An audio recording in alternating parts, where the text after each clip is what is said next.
Buenos días a todos y todas, gracias por acompañarnos el día de hoy. Yo soy Cintia Córdoba, hoy me acompaña la jefa de la Unidad de Promoción de la Salud Psicológica, Beatriz Painepán, y vamos a hablar sobre un tema que si bien se ha ido hablando en estos conversatorios, consideramos que, no, que es un tema necesario de seguir hablando porque es un tema muy frecuente en consulta, así que le vamos a dar su respectivo espacio. Vamos a hablar sobre la ansiedad y cómo identificarla. Y no puedo cambiar. Ahí sí. ¿Te participo acá? Sí. Ya. Bueno, la contextualización, buenos días a todas, se me ha olvidado esa parte. La contextualización tiene que ver justamente todavía con estos espacios de incertidumbre que estamos viviendo a propósito de la pandemia y del contexto de restricciones. Ahora, claramente eso ha ido cambiando, pero si así no fuera, si no hubiera habido pandemia, igual ustedes por experiencia o los que han visto, se dan cuenta que el tema de la ansiedad es un síntoma que aparece con frecuencia. Tiene que ver, independiente del contexto de ahora, con esta sensación de incertidumbre. Por eso está puesto acá la incertidumbre, porque el no saber qué viene a futuro puede provocar muchas emociones. Y es algo que en realidad tomamos conciencia de eso cuando, por decirlo así, está la capacidad intelectual para pensar en eso. Se lo explico de esa forma, o el desarrollo intelectual. Cuando uno es muy pequeño, vive la vida, y no sé si ustedes tienen experiencia, pero que yo recuerdo de uno de niño, se levantaba, no sé, a jugar o a hacer otras cosas, y no es tan consciente, en verdad, de muchas cosas de sus limitaciones, sus capacidades humanas. A medida que uno crece, va desarrollando la capacidad cognitiva, y el desarrollo de esta capacidad cognitiva significa que nos da la posibilidad de pensar.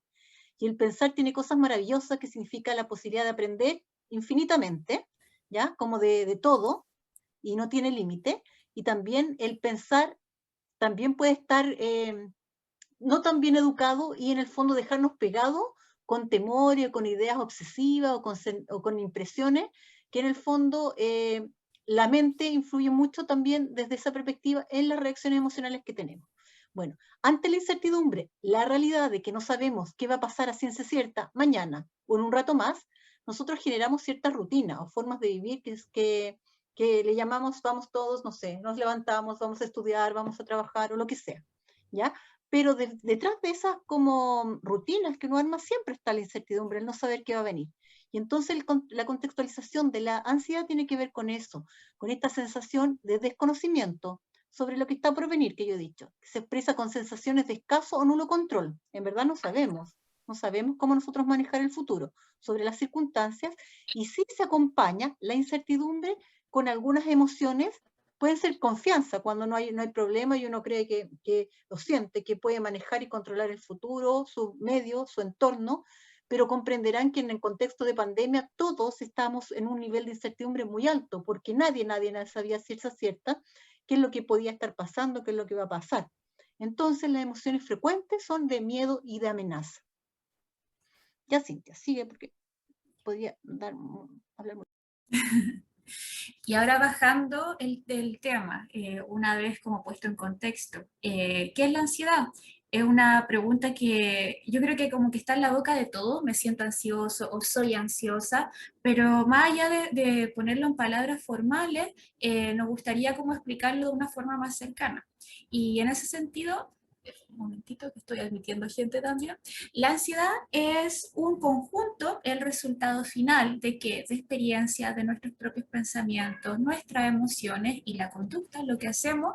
Y este resultado final de emociones, conductas, pensamientos, en síntesis, nuestra mente ha interpretado que estamos en una situación de peligro inminente, ¿ya? Y es por eso que de forma automática lo que hacemos cuando nos sentimos en este estado final de ansiedad, aumentamos el nivel de alerta, ¿no es cierto? Porque nuestra mente interpreta que con todo lo que piensa, siente y hace, nuestro ser, nuestra mente acaba interpretando que siempre estamos en peligro. Por tanto, aumenta este estado de alerta, aumenta este estado de algo malo va a pasar y tendemos a creer que si nos detenemos a sentir lo que estamos sintiendo, o aumentamos, como indica aquí, el autocuidado, el ver qué puede pasar con nosotros, algo malo va a pasar. ¿ya? Esa es la tendencia natural y precisamente en consulta lo que hacemos es intentar deshacer este patrón natural que todos tendemos a hacer cuando estamos sintiendo ansiedad. Ya, esto lo voy a comentar yo porque lo había puesto. La ansiedad per se, por sí misma, no es ni buena ni mala, ¿ya? La que conocemos más es ese estado que en el fondo nos altera cuando estamos ansiosos.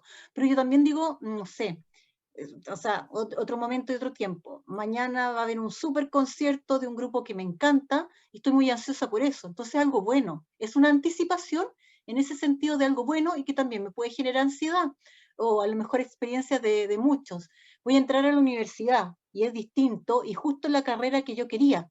Uy, qué ansiedad o qué ganas, qué nervio, qué susto, ¿no es cierto? Bueno, hay una ansiedad también anticipatoria ahí que puede ser muy buena. De hecho, aquí yo les pongo un ejemplo. La ansiedad ni buena ni mala, sí buena, por decirlo así, es aquella que nos permite sacar lo mejor de nosotros. Cuando estamos entusiasmados en algo, ponemos lo mejor y uno se involucra y se compromete y se concentra. Y la mejor imagen de eso, de una persona con una ansiedad buena en ese sentido, es lo que digo acá. Dice, tensar las cuerdas de un violín para que entregue el mejor sonido. Es la mejor imagen que yo tengo. Las cuerdas de un violín están tensas, no están así como relajadas, están tensas, pero es lo que permite a cualquier instrumento de cuerda poder generar un sonido que después es música, y es música muy bonita, digamos. Lo que yo pongo ahí un link, este video va a quedar también en la página YouTube de la BRAE, para que si quieren pinchar ahí, solo pongo un ejemplo de lo hermoso que puede sonar, por ejemplo, alguien haciendo como una ejecución de una pieza de música en violín. Pensando entonces y dándole como esta otra característica, que en el fondo la ansiedad tiene un lado muy bueno, ¿ya? Pero el que más conocemos, y por eso lo tratamos más clínicamente, es cuando estos niveles se disparan y las imágenes de abajo son lo que yo podría asociar con ansiedad, pero esa ansiedad que bloquea, que interfiere, que en el fondo hace daño, ¿ya? Cuando uno se desespera o se siente mal o empieza con algunos síntomas que vamos a hablar un ratito después, como taquicardia, ¿ya? A eso me refiero también. Y vamos a centrarnos más solo por un tema más preventivo en la ansiedad como esta que puede dañarnos, ¿ya? Pero también hay que reconocer esto, como le digo, que hay una ansiedad que puede ser muy bien utilizada porque al final es como energía, ¿ya? Entonces la energía bien usada hace maravilla, la energía mal usada es caótico. Ya, Cintia, sigamos. Bien, ahora vamos a hablar sobre cuáles son las formas más frecuentes de sentir la ansiedad. Si bien estas son las manifestaciones como indica más frecuentes, no todos sienten todas, ¿no es cierto? Porque la ansiedad precisamente es una de las alteraciones de nuestro, bueno, como decía Beatriz, puede ser muy positivo, pero cuando pasa a ser perjudicial para nuestro organismo, es cuando hay que prestarle atención y la curiosidad o algo como que a mí personalmente me causa curiosidad de la ansiedad es la forma tan diversa que tiene de manifestarse. Hay formas que son más clásicas, como hay un conjunto, un patrón que es más esperable encontrar. Sin embargo, sus manifestaciones, la forma en que cada uno lo vive puede ser muy, muy diversa, ¿ya? Entonces aquí hay una de las que son más frecuentes, pero no todos sienten todas, ¿ok? Primero, lo que atiende más a lo cognitivo, a los pensamientos, que es la preocupación excesiva. Es decir, lo que nos preocupa, la preocupación que produce un estímulo, un evento, una situación exagerado en relación a la amenaza real que sería esperable experimentar. ¿Cierto? Por ejemplo, antes Beatriz comentaba sobre que es bueno poder sentir este chute de energía que nos puede dar esta ansiedad frente a un concierto, frente a una carrera, frente a cuando queremos correr de algo o de alguien. Pero claro, en una situación, por ejemplo, cuando hay una prueba o cuando tenemos una cita médica y nos sentimos muy, muy, muy, muy mal, ahí es cuando hacemos alusión a esta preocupación excesiva. El estímulo nos causa un miedo, una preocupación irracional, exagerada, desproporcionada, por lo que sería esperable experimentar. ¿Ya? Luego esta sensación de agitación que produce una serie de cambios, de alteración en nuestro cuerpo. Acá hay algunas, las más frecuentes. Aumento del pulso cardíaco, manos sudorosas, temblorosas, sequedad bucal, tensión muscular. Aquí esta esfera es muy amplia. ¿Ya? Esto es lo más frecuente. Luego tenemos esta sensación de intranquilidad, el sentirnos nerviosos. Esta es como las personas suelen describirla con mayor frecuencia. Me siento nervioso y no me está pasando nada y no tengo que hacer nada. Estoy, no sé, echado en mi cama, descansando, estoy reposando y me siento nerviosa y no sé por qué, ¿ya? No todos sienten esta sensación de sentirse nerviosos, pero sí es muy habitual sentirla, ¿ya? Luego viene la fatiga. Esta fatiga, esta sensación de fatiga como permanente, se puede producir después de experimentar una crisis de pánico o bien puede ser crónica. La causa indeterminada, no se sabe si se produce por las alteraciones del sueño que produce la ansiedad o por las mismas alteraciones en nuestro sistema hormonal.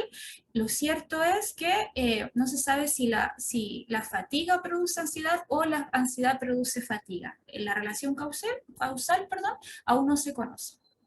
Luego tenemos esta dificultad para concentrarnos, que esto respondería más nuevamente a la parte de nuestros pensamientos, el sentir que estamos bloqueados, con nuestra mente en blanco, tener dificultad para atender, para estar concentrados, para prestar atención a algo. ¿No es cierto? Es como que las personas cuando empiezan a tener estas alteraciones cognitivas relatan que tienen miedo a volverse locos, a tener quizá alguna enfermedad neurodegenerativa, porque claro, uno sabe cómo es uno en condiciones normales. Entonces, cuando uno hace esa comparativa de cómo yo creo que soy o cómo atiende mi mente, y se da cuenta que está experimentando dificultades o que está deteriorado nuestro rendimiento, ahí es cuando empiezan las preocupaciones. Se exacerban más bien las preocupaciones, dicho de otro modo. Luego tenemos irritabilidad, que esto vendría a ser la parte emocional. Es frecuente sentir irritabilidad, sensación de inseguridad. Quizás lo más frecuente en el contexto de la ansiedad es esta irritabilidad, el me enojo por todo, por nada, no sé por qué ando tan saltón o saltona, las cosas como que uno está a la defensiva, ¿no? Y de repente alguien como que te puede decir cualquier cosa y uno interpreta el peor escenario posible y uno salta y se defiende. ¿Por qué? Porque nuestra mente está interpretando continuamente que estamos en peligro. Y eso no solamente se manifiesta en nuestros pensamientos, sino como estamos mencionando en nuestras emociones también. Estamos enojones. Nuestros músculos se tensan.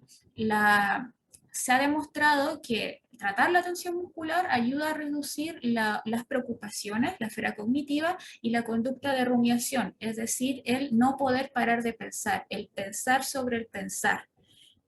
Cuando el pensamiento, cuando uno piensa sobre el propio pensamiento, se crean estos círculos viciosos, ¿ya? Con respecto a los músculos tensos, esto se produce porque normalmente nosotros bueno, en condiciones normales, sin esta ansiedad crónica, cuando hay un problema, hay mucha sangre circulando en nuestro sistema digestivo, hay una gran concentración de sangre. Entonces, cuando nuestro cuerpo se prepara para luchar o huir, esta concentración de sangre en nuestro sistema digestivo se irriga y se concentra en nuestras extremidades, es decir, en nuestras piernas, en nuestros brazos, y es por eso que cuando nosotros queremos correr, es por este mecanismo, o cuando queremos pelear, exactamente igual. Entonces la mente interpreta, aunque no sea así, que vamos a luchar o huir. ¿Ya? Y por eso sentimos este dolor en las extremidades, porque es como que si todo el tiempo estuviéramos preparándonos para esto, cuando no es así. Luego tenemos alteraciones del sueño. La conducta del sueño es de las primeras como conductas que se ven alteradas cuando comienza un cuadro ansioso. Cómo se puede manifestar con insomnio de conciliación, es decir, la dificultad para quedarnos dormidos, insomnio de mantenimiento, la dificultad para mantener ese sueño una vez me quedo dormida, o despertar precoz, despertarse muy temprano. ¿Ya? Siempre en consulta lo primero que preguntamos es si el sueño, si hay un buen descanso, si la persona percibe que hay un buen descanso, porque es lo primero que normalmente se perjudica. Evitar situaciones sociales, ¿por qué? porque uno empieza a, en esto que sobrepienso, empiezan los temores a sentirnos evaluados, hacemos conjeturas sobre que los demás están evaluando mal nuestra conducta, y por tanto empezamos a evitar la relación social, nos empezamos a ensimismar.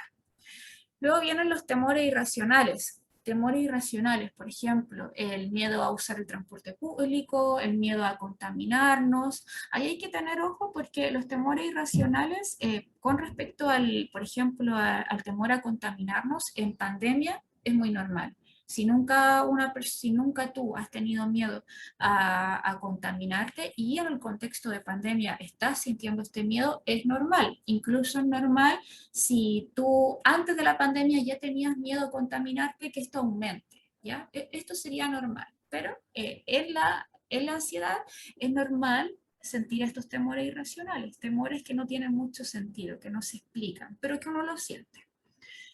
Y finalmente tenemos las crisis de pánico. Las crisis de pánico para, no sé si de las personas que hoy nos acompañan, algunos lo han experimentado, pero en palabras de las personas que sufren o han sufrido un episodio de pánico, se sabe que, que es una de las sensaciones más incapacitantes y que pueden haber. La sensación de miedo es extrema. Es el miedo en su máximo nivel. Se acompaña de síntomas físicos muy desagradables, los cuales pueden producir miedo real a morir o a volverse locos o a perder el control.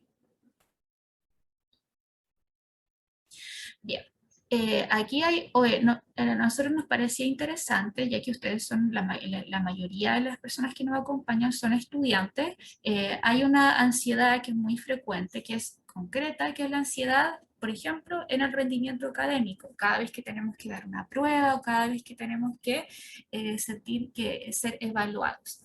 Acá hay una serie de frases, quizás alguno de ustedes o alguna de ustedes se siente reflejada. Aquí pusimos algunas, pero hay muchas más. Por ejemplo, yo sabía, pero en el momento de la prueba se me olvidó todo. Bloqueo mental. Me bloqueé, me equivoqué en detalles tontos, porque no presté atención quizás. Mis compañeros, los que yo le enseñé, porque quizás yo tengo un mejor manejo, tuvieron mejor nota que yo. Quizás todos nos sentimos reflejados en alguna de estas frases o muy similar.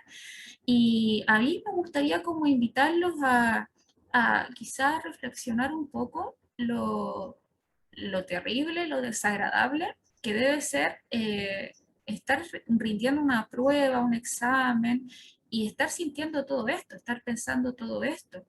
Eh, Porque claro, uno cuando está, para muchas personas, la universidad, los estudios es algo realmente importante, algo que tiene un esfuerzo personal, familiar. Entonces, el miedo a equivocarse significa extrapolarizadamente el miedo a perderlo todo, ¿no es cierto?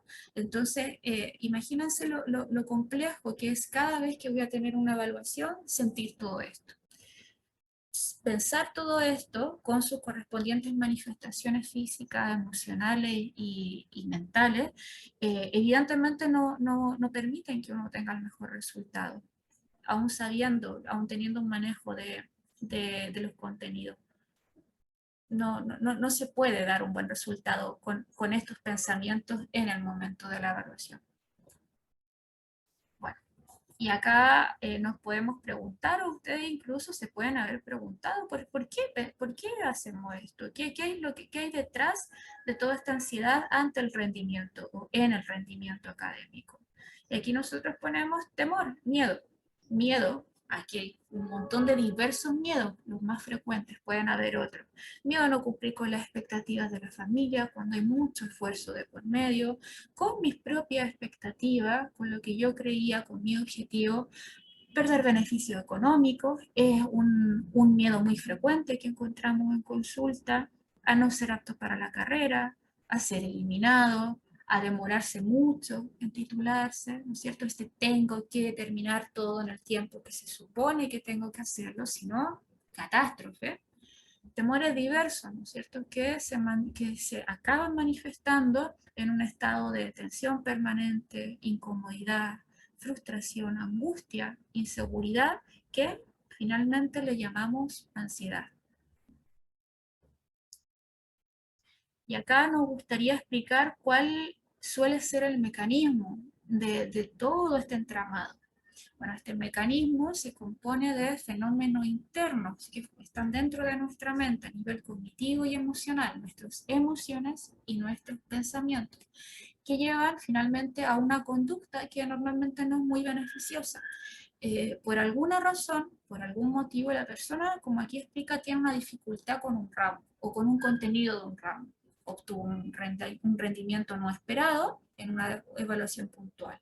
A partir de este evento, es decir, obtener un mal resultado o un resultado no deseado, ¿qué se activa? Se activan en esa persona temores, miedos, que dependen de hartas variables. Por ejemplo, la historia biográfica de esa persona, la personalidad, la propia genética, el ambiente, son un conjunto de variables que acaban influyendo que ese temor que se activa se manifieste de una manera u otra. Aquí me gustaría, vuélvete un poco atrás. Sí. Sí, me gustaría como enfatizar esto y por eso está esa imagen como de una espiral. La espiral, la imagen de la espiral es lo siguiente, es como partir de un punto donde se va aumentando, digamos, y en este sentido, en este caso, la problemática o la sintomatología. Es decir, el primer punto puede ser que alguien, como decía Cintia, tuvo algún problema en una asignatura en particular. Puede ser no solo con el ramo, puede ser con el profesor. O sea, es una situación que de repente pasa a ser como central y negativa, en ese sentido, evaluada negativamente por la persona que le está ocurriendo. Y eso alimenta que después, por ejemplo, una persona no estudie de la forma más tranquila, como no estudió de la forma más tranquila, el resultado no fue el mejor, como el resultado no fue el mejor y se desanimó, entonces tuvo una mala nota, por decirlo, y en la siguiente vez estudió, pero con la aprensión y los pensamientos continuos de la historia que ya tiene, o sea, que ya le fue mal, y eso le influye en que no estudie bien o concentradamente y que vaya con mayor ansiedad a la siguiente prueba, a la siguiente evaluación de esa asignatura. Y que en el fondo, a lo mejor ahí empieza el bloqueo. ¿Por qué se lo cuento esta historia así como paso a paso? Porque la ansiedad es identificable y se puede identificar desde que empieza, o un problema desde que empieza. Pero lo que nos ocurrió a nosotros en psicología, por ejemplo, es cuando tenemos que ver a los estudiantes, por decirlo, es cuando en términos académicos están tan ansiosos porque además ya reprobaron el ramo, ya reprobaron más de un ramo, ya reprobaron más de un ramo más de una vez, ya reprobaron el ramo 2 veces o 3 veces, y ya empieza otros procesos como de las cartas de reincorporación y cosas así. Entonces, lo que les quiero contar es eso, por eso es tan importante revisar este tema y ojalá que lo aprendan ustedes, pero también para sus propias vidas y para el entorno, hablar de cosas así, porque, por ejemplo, uno se da cuenta cuando otra persona está ansiosa, pero a veces la misma persona no. De hecho, cuando ya nos vengan a consultar, por ejemplo, ustedes o sus compañeros, es porque cuando el nivel de la ansiedad, por lo menos, en esta espiral va como de la mitad hacia arriba. Nadie va a llegar porque le fue mal a lo mejor en una sola prueba. Pero el punto acá es que cada uno tiene que empezar a ser responsable de estas emociones, por eso enfatizamos cómo identificarlas, de lo que provoca y todas esas cosas, porque podemos prevenir estados ansiosos que cuando ya son complejos, como explicaba Cintia, pasan como una cosa bien inhabilitante. Entonces es importante conocerlo, cómo se expresan los estados ansiosos en la vida de cada uno de nosotros. Y lo decimos así porque fíjense esto, si a uno le cuesta concentrarse, puede tener, es una hipótesis, puede tener un estado basal de ansiedad, es decir, haber convivido toda la vida con la ansiedad. Y como lo ha convivido toda la vida con eso, no se da cuenta que son síntomas ansiosos. Lo enfatizo mucho porque es frecuente que las personas que tengan niveles de ansiedad más altos no se dan cuenta o no se dieron cuenta antes de estos síntomas que estamos hablando. Pues son muy cotidianos. Está como bien visto ser como apuroncito, como qué vamos a hacer mañana y apúrate en esto, lo otro. Pero hay un tema ahí que de salud mental a nosotros nos interesa poder transmitir, y eso es prevención. Educar en salud mental es educar en estos temas, ¿ya? No solo el problema mayor, sino cómo estos tipos de síntomas nos acompañan en el día a día. Eso quería enfatizar, Cintia. ¿Ya? Sigamos entonces. Gracias. Incluso ahí como un pequeño matiz más, yo he visto de hecho a pacientes que atiendo que cuando van disminuyendo los niveles de ansiedad, se sienten súper raros, porque como bien decía Beatriz, hay personas que han aprendido a funcionar así y casi creen que es normal ser así, es normal vivir en un estado de ansiedad, por lo que no saben que están viviendo en un estado de ansiedad permanente. Cuando dejan de, cuando ese malestar disminuye, se sienten extraños, extrañas, dicen es como si no sintiera, me asusto porque siento que no siento, pero no es que no siente, no es que no estás sintiendo, es que estás viviendo como sin ese permanente estado de tensión y malestar. Y puede asustar cuando uno lleva toda la vida prácticamente o desde que tiene conciencia viviendo en ese estado de permanente alerta, de permanente alarma, porque creemos que estamos siempre en peligro, nuestra mente aprende eso. Y lo repetimos harto porque es eso, la mente interpreta que está en constante estado de peligro. Y eso es terrible para nuestro organismo. Seguimos un momentito. Bueno, estos temores que habíamos señalado antes, como me bloqueo, siento que me van a eliminar, ¿qué genera? Fantasías negativas anticipatorias, como las que tendré que dar un examen, puedo reprobar el ramo, me atrasaré en la carrera, me eliminarán de la universidad, entre otras tantas. Esos son fantasías, es decir, algo que puede ocurrir o no, que lo recrea mi mente, negativas por supuesto, y anticipatorias, no han ocurrido, quizás nunca ocurran. ¿Ya?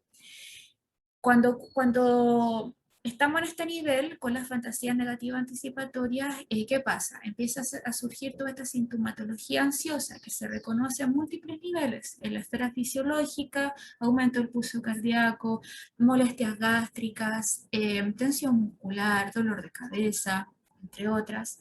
Nivel emocional, irritabilidad, inseguridad, miedo, desesperanza. En el nivel cognitivo, bloqueo, sensación de aturdimiento, sensación de que no puedo más, de que voy a explotar, tener dificultad para concentrarse, y conductual, que se puede manifestar en empezar a evitar. Ya, ni siquiera, no estudio, porque solamente enfrentarme con el cuaderno, o bueno, pues ustedes con el computador, que vintage salió eso, ustedes con el computador, ya es como que activa toda esta alarma, toda esta alerta. Entonces empezamos a evitar.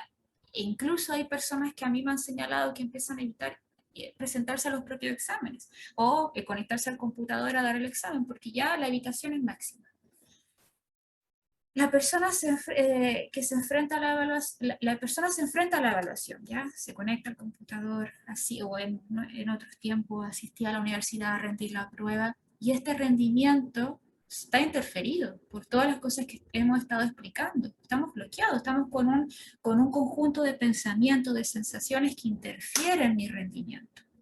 No puedo rendir, la ansiedad ya no me permite rendir, aunque la persona haya estudiado, aunque esa persona tenga un excelente manejo. ¿Cuántas veces no he escuchado eso? He estudiado, me lo conozco todo al revés y al derecho, pero, pero al final la ansiedad produce esta interferencia que produce un mal rendimiento, y este mal rendimiento aumenta mi ansiedad. Es un círculo vicioso, el pez que se muerde la cola.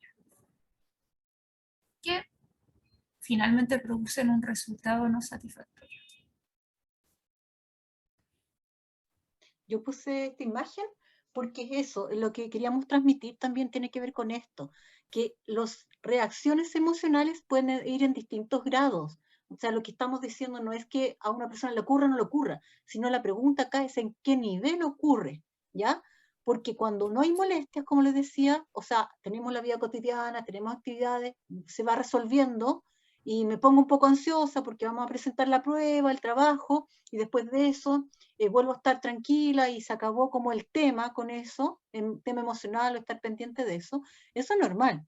El punto acá, y eso es cuando la gente consulta, o sea, por ansiedades cotidianas, pensando en esta prevención que le pueden pasar a ustedes, a su familia, a sus padres, porque los ven así como acelerados de repente. Si son cotidianas y pueden manejarlo después y se resuelve, no hay problema. El tema es cuando pasan de ser leves a intensas y cuando entonces la molestia empieza a provocar, como les digo, complejidades en un nivel, con las relaciones con los compañeros, con los amigos, con las parejas, con la familia, en lo académico, ya en lo laboral, Cuando empiezan a ser intensas las emociones, es cuando entonces hay que atenderlas, porque eso es lo que nos preguntan constantemente. ¿Ya?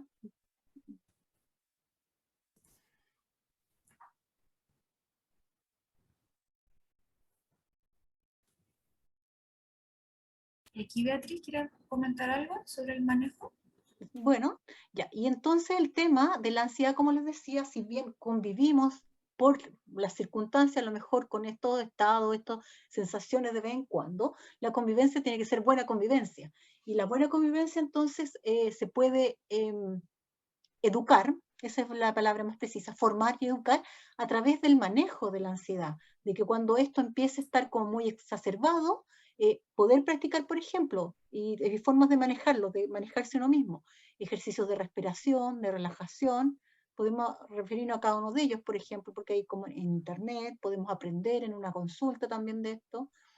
Mencionamos aquí el tema del deporte, porque muchas veces hay gente que es muy activa, tiene mucha esta de energía asociada a la ansiedad, con el deporte después se relaja, pero ojo, que si el deporte pasa a ser muy competitivo, puede entonces aumentar la ansiedad y no generar lo que estamos buscando, que en el fondo es que lo disminuya. Ahí hay que ver cómo reacciona cada persona con respecto a las actividades que realiza, cómo se lo toma en el fondo. Por ejemplo, me estaba acordando de algo súper puntual, ¿eh? Como conversar cosas cotidianas. Ir a trotar con alguien puede ser para relajarse y puede ser una actividad entretenida donde la gente conversa y todo. Pero ir a trotar con alguien puede volverse también una competencia, a ver si corro más que el otro y todo eso. Y si entonces me lo tomo yo así, yo les diría que no va a generar este relajo, va a ser como una fuente más que va a provocar más ansiedad, la sensación o la idea de ir a competir con otro, por ejemplo. ¿Ya? Ejercicios de yoga, hacer yoga hacen muy bien porque estamos en contacto con el cuerpo, tomamos conciencia con el cuerpo y podemos identificar, como les decía, estos síntomas de ansiedad antes que aparezcan, ¿ya? Cuando, por ejemplo, llega gente con ansiedad, a veces no se dan cuenta que están como alterados físicamente o que están muy inquietos, creen, las personas si lo tienen, hay unos términos más psicológicos, si es ego distónico o ego sintónico. Si es ego distónico, como le digo, como que está en sintonía conmigo, yo lo encuentro bacán, ¿ya? Es súper que estoy acelerado, que tenemos pila y la cosa, ¿ya? Pero ego distónico significa que me molesta, que me interfiere, que después de esa actividad no quedo tranquila, ¿ya? Entonces esa es la diferencia que hay que hacer, el cómo uno se siente. Tomar, por ejemplo, también ejercicio, aprender a meditar, hace muy bien, y es una rutina, es algo que se aprende, que se puede decir claramente, pero otra historia es hacerlo rutina, hacerlo cotidianamente o cierta frecuencia. Hay una relajación que se puede buscar que se llama relajación progresiva de Jacobson, que es muy buena porque además de permitirnos la relajación, nos ayuda a identificar en el cuerpo cuándo entonces podemos estar más tensos y cuándo no. Y otras personas, por ejemplo, dicen el uso de la música sirve para relajar. Pero bueno, todo esto va en relación a esta imagen que les poníamos acá, como a sintonizar estos estados emocionales, estos estados mentales, en estar como en sintonía con cada uno, porque la idea detrás también acá, como les digo, el bienestar psicológico, la salud mental, la salud en general, da cuenta de eso, de ser capaz de estar en la vida cotidiana, buscando nuestros proyectos, pero disfrutando el buscar estos proyectos o trabajar por los estudios, por la familia, el disfrutarlo. Entonces ahí es el tema de cada uno, la responsabilidad individual de ir desarrollando como este equilibrio personal y conociéndose a sí mismo en relación a estos síntomas o a otros. Eso quisiera compartir, Cintia. No sé si tú quieres comentar algo. Súper. Y todo esto, por supuesto, a mí me parece como bien importante enfatizar lo que comentabas, Beatriz, sobre el tema del deporte, del yoga, el hacerlo porque uno quiere mejorar nuestra salud, nuestro cuerpo, o sea, pero en términos de querernos nosotros mismos y mejorar a nosotros mismos, pero cuando ya hay otros fines como secundarios que acaban siendo los primarios, como por ejemplo algo estético, competitivo, ahí es cuando ya este beneficio no resulta tan beneficioso. Entonces, ser bien honestos con uno mismo de por qué hago lo que hago y que sea porque queremos aumentar nuestra salud. En la mente, la salud mental, como siempre nosotros decimos, es tan importante como la física. La mente se enferma como se puede enfermar el cuerpo, pero tiene solución, tienen medicinas. Hay medicinas naturales que son las que nosotros normalmente indicamos, a no ser que la persona necesite, cuando haya un estado como quizás más severo, que es cuando recomendamos visitar a un médico, pero esto, cuando la ansiedad se está manifestando, cuando se está generando, cuando no es severa, da buen resultado, muy buen resultado. Hay que ocupar nuestra propia farmacia natural.